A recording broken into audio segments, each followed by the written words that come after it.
Watching for and pulling over drunk drivers is nothing new for law enforcement agencies, but today one sheriff's department actually encouraged this. Volunteers in Adams County got to break the rules of the road to further the education on the impacts of driving impaired. The Now's Connor Wist following this very unique experiment throughout the day. Connor, what's the biggest takeaway here?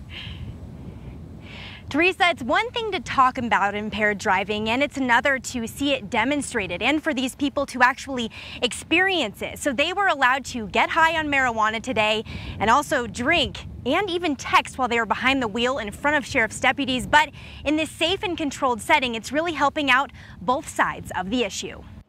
Today I'm consuming alcohol and seeing how well I drive. Breaking the law to break new boundaries on the studies behind impaired driving. This is about learning what impairment looks like and feels like. Thank you.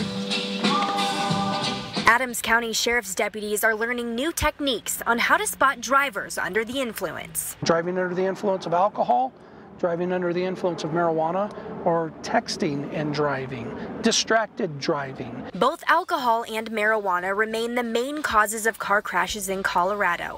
But there is less research on the effects marijuana has on people getting behind the wheel. So some of the things that they consume, they may feel fine 20 minutes into it, but just be completely intoxicated 50 minutes into it. Through the day, participants consumed more, went through sobriety tests, and drove multiple laps on the course while feeling the further effects. And of course, the more inebriated you get, the more challenging it is. Here we go. I wanted to test out the course sober to see how difficult it was to get through without being impaired.